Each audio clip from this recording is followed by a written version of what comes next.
আমার মনে হয় আমার শ্রীমান মহাপ্রভু শ্রী গৌরাঙ্গের নামের সঙ্গে আমার প্রিয়াজির নামটা যোগ করলে বড় ভালো হয়। বলো একবার বলুন বিষ্ণু প্রিয়া হরি হরি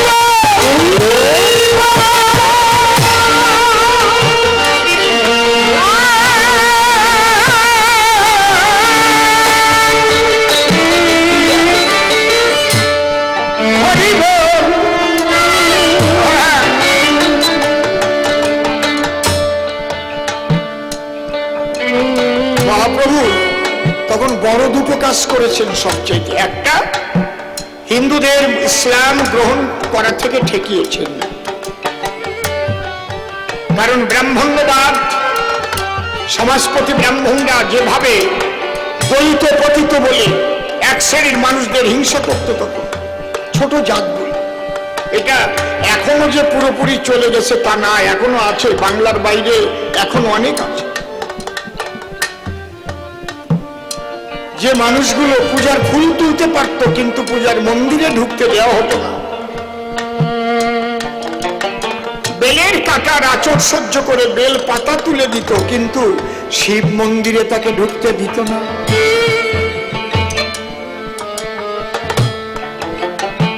আমি তো সেদিন অবাক হয়ে গেছি।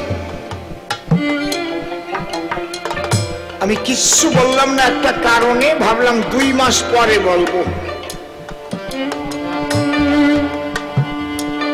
2 মাস আগে যাক আমি চিহ্নিত করে রাখলাম, পাথরের মূর্তি শ্রেষ্ঠ না মানুষ শ্রেষ্ঠ?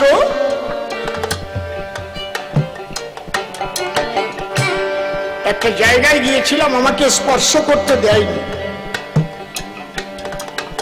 এখন আছে না না না না না না, শালগ্রাম শিলা ব্রাহ্মণ ছাড়া স্পর্শ করতে হয় না, এরকম আছে না? কি বলেন আপনারা, কি বলেন? আছে না? যদি পবিত্রতা থাকে তাহলে তিনিই তো শ্রেষ্ঠ, ভক্তি যদি থাকে। কারণ আমার মহাপ্রভু বলেছেন শুচি হয়ে মুচি হয়, যদি কৃষ্ণ ত্যাজে মুচি হয়েও শুচি হয়, যদি কৃষ্ণ ভজে। তুমি যদি মনে মনে ভাবো আমি ব্রাহ্মণ কুলেই জন্ম নিয়েছি, একটা সুতোর পৈতে গলে দিয়েছি বলে তুমি পবিত্র হয়ে গেছো, তাহলে ভুল হবে তোমার। তাই যদি শুধু হতো তাহলে আমার প্রাণ কৃষ্ণ কি রুই দাস মুচিকে যত্ন করে এনে যুধিষ্ঠিরের ভবনে সেদিন বৈষ্ণব সেবা দিত। হরি হরি বল, হরি বল, হরি বল। কি দেখালেন?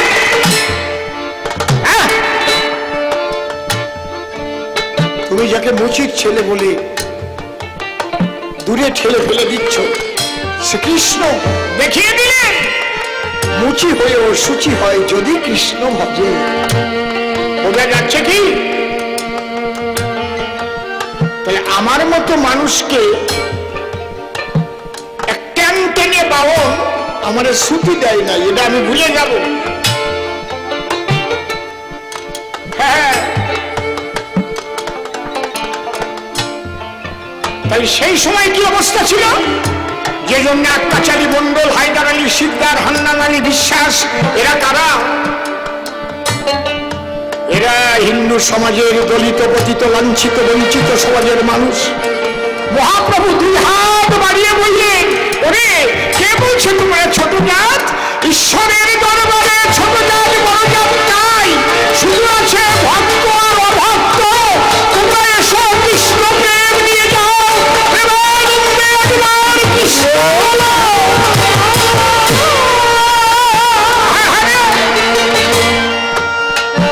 এসো এসো। হরে কৃষ্ণ বলো বলো, হরে কৃষ্ণ কৃষ্ণ কৃষ্ণ হরে হরে, হরে রাম হরে রাম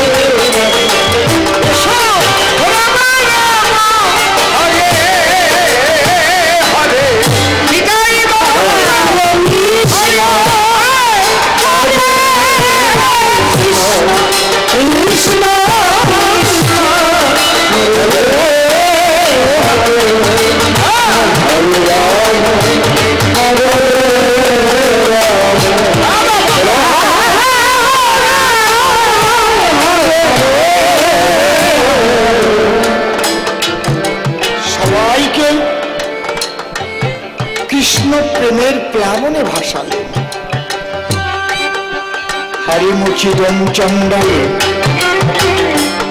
দিয়ে মহাপ্রভু দুই বাহু তুলে বললো একবার বলো হরি বলো।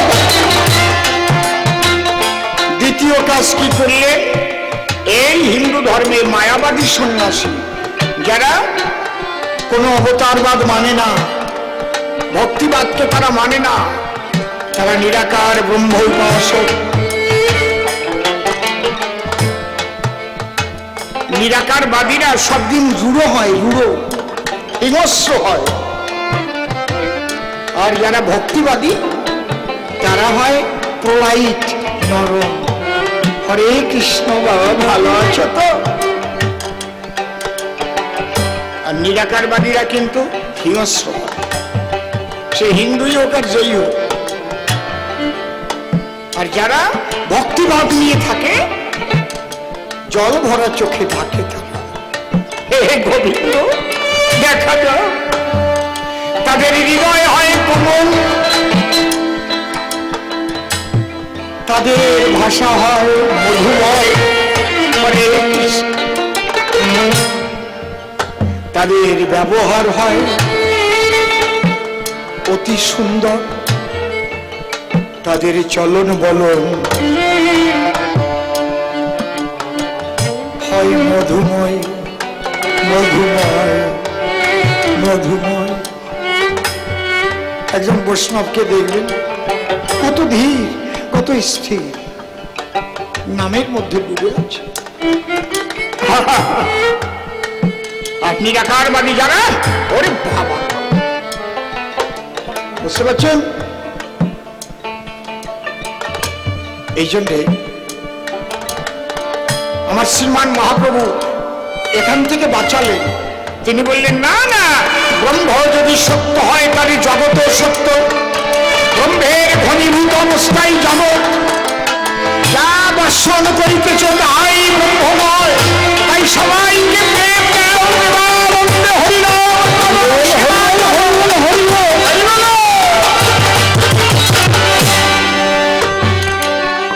তিনি নামের পরে নগর কীর্তন আনলেন। কেন? নগর কীর্তনে সব বাড়ির থেকে ভিক্ষা করে করে এক জায়গায় রান্না করে খিচুড়ি প্রসাদ সবাই গ্রহণ করবে, এক পঙ্ক্তি, আলাদা থাকবে। রাজা হও, মানি হও, ধনী হও, মুন্সির বাড়ির চাল, ব্রাহ্মণের বাড়ির চাল, কি নোমর বাড়ির চাল, কপালের বাড়ির চাল, পণ্ড ক্ষত্রিয়ের বাড়ির সব বাড়ি ভিক্ষা করে সব চাল একত্রিত করে আর মহাবিলাস ঘটালে ওই খিচুড়ি প্রসাদ সবাই প্রেমানন্দ গ্রহণ করো। হরি বল, হরি বল।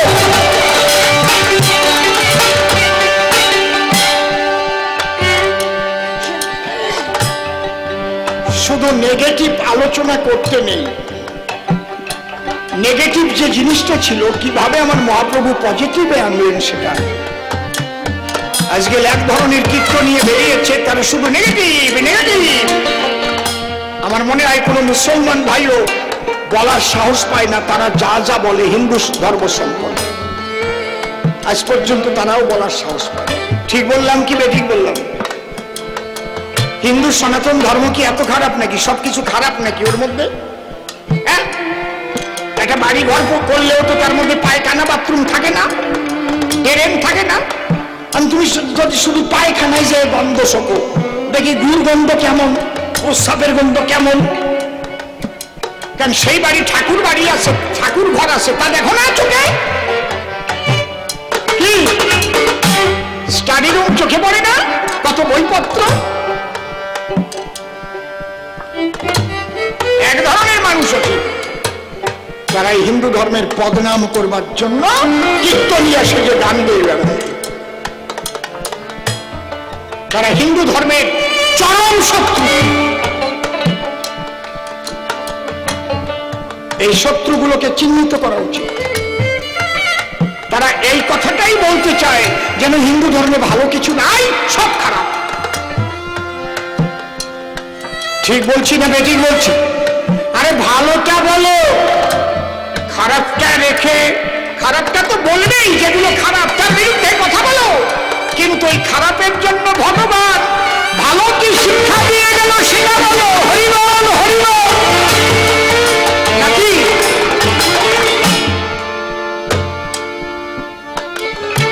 তুলসীর মালা চোরেও নেয়, সাধুতেও নেয়, সবাই নেয়। তাহলে তুলসীর মালা নিয়ে চোর ধরা পড়লে কি সবাই চোর? একজন তো দোকানে কম দেবে বলে মাপে তুলসীর মালা মোটা মোটা নেছে, যাতে কেউ সন্দেহ না করে যে উনি সাধু মানুষ, ওই দোকানেই যায়। যেদিন ধরা পড়বে সেদিন তো খাবে 82 দশানের ঘাই। তাই বলে কি সব বৈষ্ণবরা ওর মতো নাকি? এখন আমি যদি বলি যারা তুলসীর মালা বলাই নাই তারাই শালা পঙ্গে, তারাই চোর, তাহলে হবে কি? মহানম্রতজি এই তুলসীর মালা জপ করে কৃষ্ণ দর্শন করেছেন। হরি হরি বল, হরি হরি বল। আর শ্রীমান মহাপ্রভু তুলসীর মালা দিয়েছেন। কত বৈষ্ণবেরা এই তুলসীর মালা নিয়ে আকৃষ্ট বলে গেছে। তাহলে তুমি দুটো চারটি চোর দেখে সবাই তো খারাপ বলছো?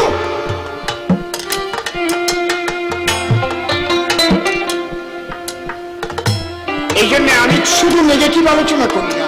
আমি কি ব্রাহ্মণ্যবাদী বিরোধী আলোচনা করলাম না? করিনি কি? আবার দেখিয়ে দিলাম আমার শ্রীকৃষ্ণ তিনি রুইদাস মুচিকে বৈষ্ণব সেবা দিলেন। আমি কি বলিনি যে আমাকে স্পর্শ করতে দেয়নি? তাহলে এই মহাপ্রভু কাজগুলো করতে ঘরের বাইরে গেল, কিন্তু কলিযুগে সংসার ধর্ম শ্রেষ্ঠই দেখালো।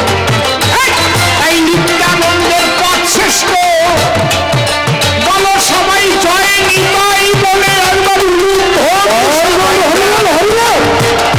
নিতাইয়ের জয় দিয়ে দেহ সংসার ধর্ম শ্রেষ্ঠ ধর্ম প্রমাণ দিলাম তার। এইবার সে কি বলে এসে সবারই মতাম, তার তিনটি প্রশ্নের জবাবে দিলাম। তাই নিত্যানন্দ শ্রেষ্ঠ হয়, আমার মহাপ্রভু বলে গেছে সবাই যাও নিতাইয়ে বিজয়। নিত্যানন্দের কৃপা হলে গৌর কৃপা পাবে, গৌর কৃপা পেলে রাধা রানীর কৃপা হবে। রাধা রানীর কৃপা হলে হবে শ্রীকৃষ্ণ দর্শন, প্রেমানন্দে হরি হরি বলে যাবে। তাহলে প্রথমবারে আরবারে আমি বলবো না, ছেড়ে দিয়ে যাচ্ছি আমার কাব্য আলোচন। দেখি এরপরে সে কোন কোন কথা কয়, কোন ভাবের ভাবধারা সে উঠাই নিয়ে লয়। তার কথা শুনে শুনে মনে আছে ভাবো, পুরো এসে সবার পাশে জবাব দিয়ে যাব। এই পর্যন্ত আমার হলো শেষ, এরপরে হবে ওর পরিবেশ। ও যেভাবে আবার প্রশ্ন করবে দাম, আমি আবার এসে কিন্তু দেব সমাধান। খবরদার চরণ ধরে করে দিলাম মানা, শেষ না শুনে কেউ বাড়িতে যাবেন না। ওর পরে আমি আবার দর্শন দিয়া ওর প্রশ্নের জবাব আবার দেবো বুঝাইয়া, তারপরে ওকে আবার ডাকিয়া আনিব, মুখোমুখি দুজন আবার লড়াই বাঁধাবো, তারপর দুজনেতে হইবে মিলন। তাই সকলের কাছে করি নিবেদন, শেষ শুনে সবাই জন্য চলে যাবেন বাড়ি। এখনই যাবেন না বাড়ি তাড়াতাড়ি, এইটুকু নিবেদনও করে গেলাম। তাই তবে বেশি বলে আমার আর প্রয়োজন নাই। প্রথমবারের ভাব আমার ক্ষান্ত হয়ে গেল। রাধাকৃষ্ণ নিতাই গৌরাম সীতা মাতা পিতা হরিচাঁদ গুরু চাপে আনন্দ হরি হরি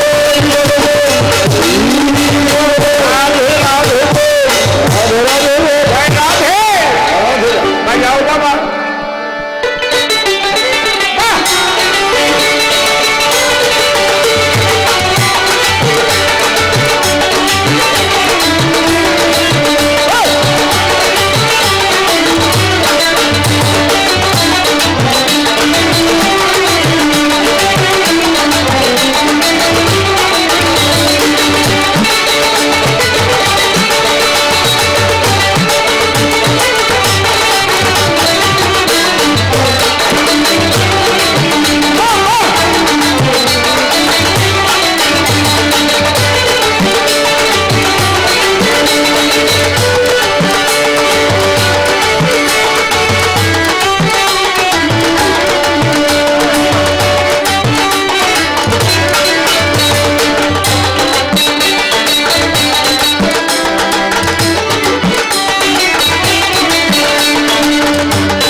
এটা শাস্ত্রীয় জবাব, আমি তোমাকে তাই দেব। আমি বানিয়ে বানিয়ে কিচ্ছু বলবো না। আমাদের মার্কণ্ডেয় পুরাণ, সেই পুরাণে বলছে কলিযুগে 5টি জিনিস বর্জিত। কি কি? অশ্বমেধ, গোবালম্ব, সন্ন্যাস, কল্পৈত্রিকর, দেবরেণ সুতোৎপত্তি, কলৌ পঞ্চ বিপর্যয়। কলিতে অশ্বমেধ যজ্ঞ নাই। এইসব যজ্ঞ আদি ছিল কখন? ত্রেতা যুগে। সত্য যুগে ছিল ধ্যান ধারণা।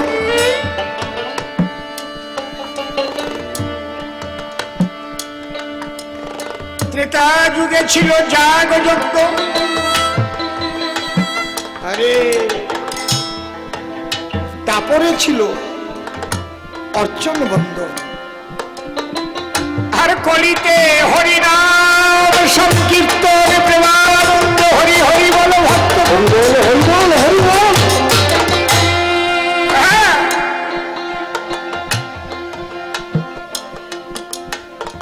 তাহলে কলিতে অশ্বমেধ যজ্ঞ নেই।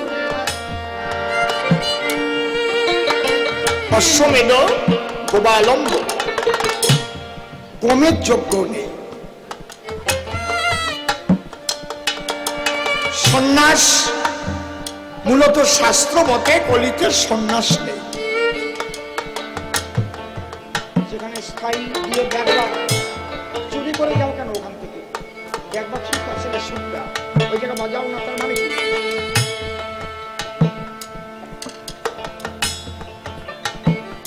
অশ্বমেধ, গোবালম্ব, সন্ন্যাস ও কল্পৈত্রিকর। তাহলে সন্ন্যাস কলিতে নাই। হ্যাঁ, আর কি নাই? মাংস দিয়ে পিতৃ শ্রাদ্ধ করা নাই। এটা আগে ছিল। আর কি নাই? দেবর দিয়ে সন্তান উৎপাদন নাই। নাই যখন বলেছে তাহলে বোঝা যাবে আগে এগুলো ছিল, তাই তো? তাই তো নাকি? আমি এসে দেখে বললাম খালি তাবু কেন, বিছানার চাদর নাই? তার মানে এর আগে কোনো বৎসর খালি তাবু ছিল না, বিছানার চাদর থাকতো। এই জন্য আগে এসেই ওকে বললাম খালি তাবু কেন রে, বিছানার চাদর নেই? ওরা বলতে ভয় পাচ্ছিল। আমি কোনো জায়গায় আটকে পড়ি কিনা, মার খাইয়ে মরে কিনা, চাদর দিয়ে দরকার নয়, কোনো মতে তাঁবুর উপরে এসে বার হয়ে যাই।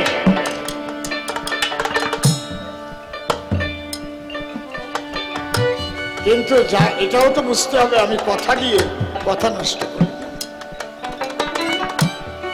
তাহলে এখন নাই মানে আগে ছিল। অশ্বমেধ, গোবালম্ব, সন্ন্যাস ও কল্পৈত্রিকর, দেবরেণ সুতোৎপত্তি, কলৌ পঞ্চ বিপর্যয়। কলিতে হচ্ছে গার্হস্থ্য ধর্ম, এটাই শ্রেষ্ঠ। তাহলে আপনারা বলবেন শ্রীমান মহাপ্রভু শাস্ত্র বিরোধী কাজ করলো কেন? তিনি সন্ন্যাস নিলেন কেন? প্রকৃত মহাপ্রভু কোনোদিন সন্ন্যাস গ্রহণ করেননি মনে প্রাণে। কেন? মায়াবাদী সন্ন্যাসীদের প্রেম ভক্তি দিতে তার যেতে হবে কাশীতে, কারণ কাশীতেই হচ্ছে প্রকাশানন্দ সরস্বতীর ডেরা। ওরা আবার সংসারীর সঙ্গে কোনো ধর্মীয় আলোচনা করে না, সংসারীকে ঘৃণা করে তারা। তাই মহাপ্রভু দেখলেন ওখানে যেতে গেলে, বসতে গেলে আমার সন্ন্যাসী হতে হবে। হরিবল, হরিবল। এখানে যারা বয়স্ক মানুষ আছেন, একটা টাইমের কথা মনে আছে?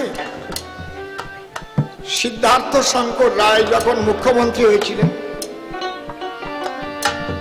অনেক আগের কথা বলছি, নকশাল পিরিয়ড মনে আছে কি?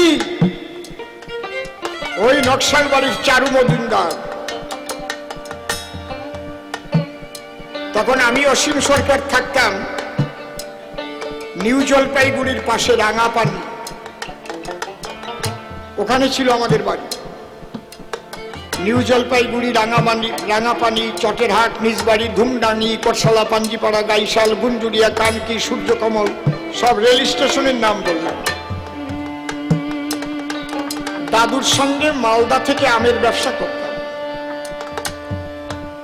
ওই টাইমটা চরম নকশালের টাইম ছিল। তাহলে নকশালদের ঠান্ডা করেছিল কিভাবে?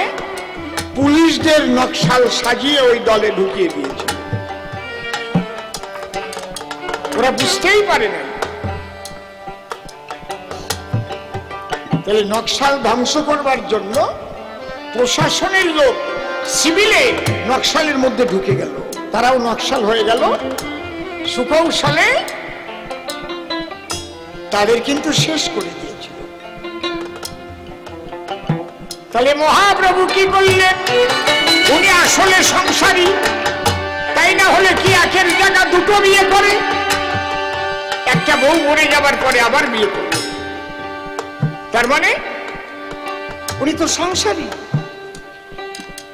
যদি সংসারী না হতেন তাহলে প্রথম বিয়ে করার পরেই উনি সন্ন্যাস নিতেন। যে মায়ের চাপে পড়ে একটা বিয়ে করে এনেছিলাম ঘরে, ও মা দেখেছো আমার ভাগ্যে বউ টিকবে না, যে কয়টা আসবে মরবে, আমি যাই। লক্ষ্মী প্রিয়া মরণের পরে করিল আবার বিয়া, আর ঘরের বধূ হলো ওই যে বিষ্ণু প্রিয়া।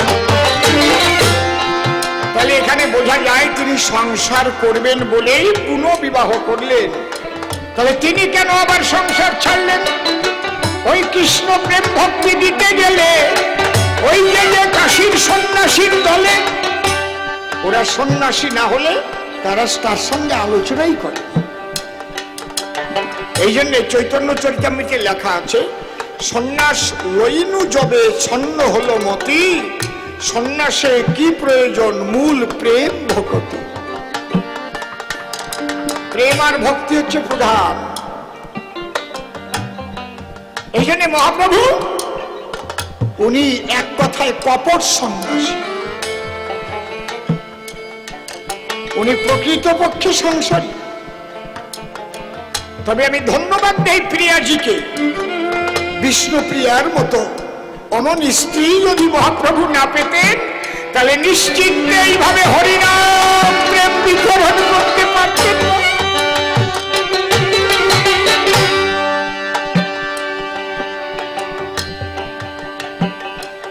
কোন কামুক যদি স্ত্রী হতো তাহলে ছেড়ে দিত।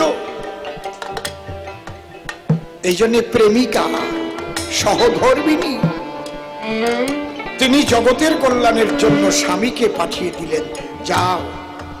আর নিজে ঘরে বসে কি করতেন? প্রতিদিন এক একটা চাল সকাল থেকে হাতে নিতেন আর নাম করে ওই চালটা রেখে দিতেন। যতবার নাম করতেন ততগুলো চাল হতো, দিনান্তে তাই ফুটিয়ে যে কয়টা ভাত হতো তাই দিয়ে মহাপ্রভুর ভোগ লাগাইয়ে তারপর সে প্রসাদ পেত। হরিবল হরিবল।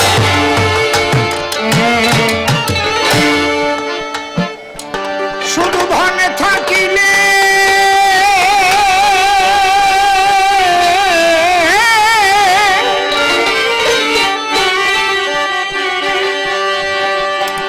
শুধু ধন থাকিলে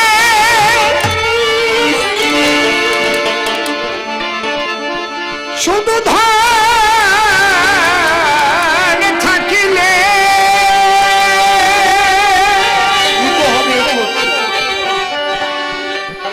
শুধু ধন থাকিলে হয় না ধনী। আরে কৃষ্ণ ধন যার নাই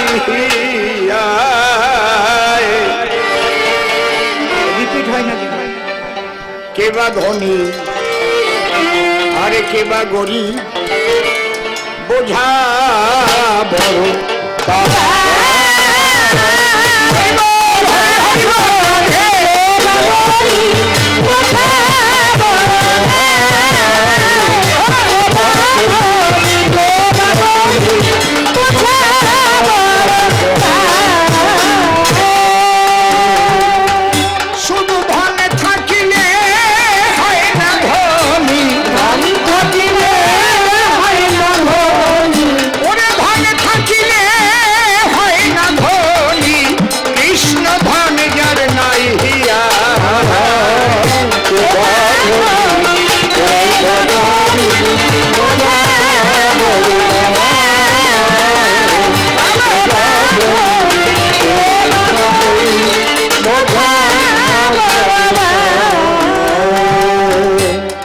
পার্থিব ধন টাকা করি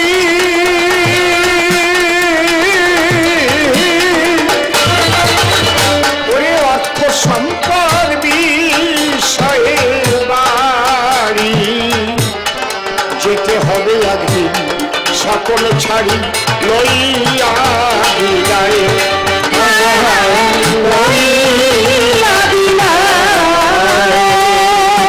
সেদিন সাথের সাথী কেবলেই হরি নাম সাথের সাথী কেবলেই হরি নাম সাথের সাথী কেবলেই হরি নাম ধন সম্পদ কি সঙ্গে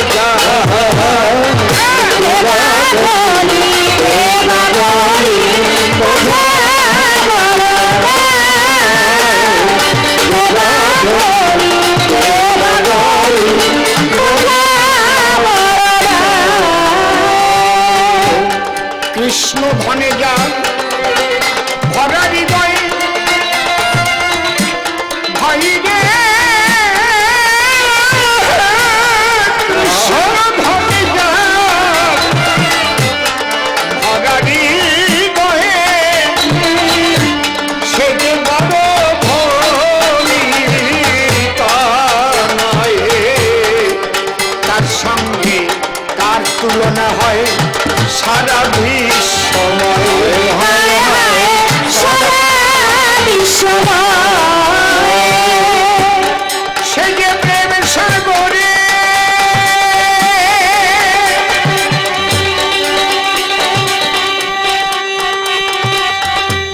পাগল মনোয়ারে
শ্মশান ঘাটে একই সাজা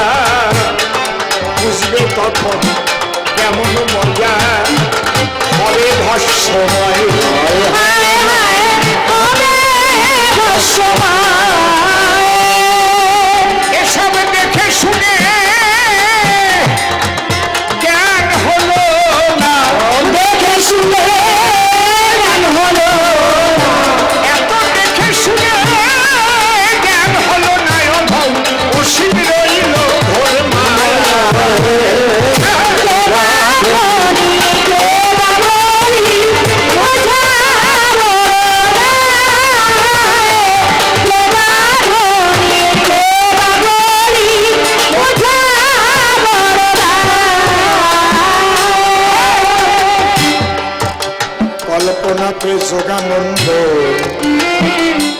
সভ্য সবার ঠাই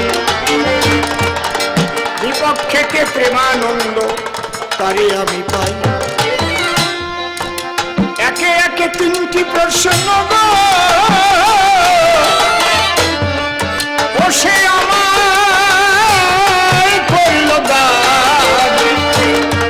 দুটো প্রশ্ন ধরে আমি দিয়েছি সমাধান আরেকটা বাকি রয়ে গেছে তার গো বাবা বাবা বলে গুরু বলো তাই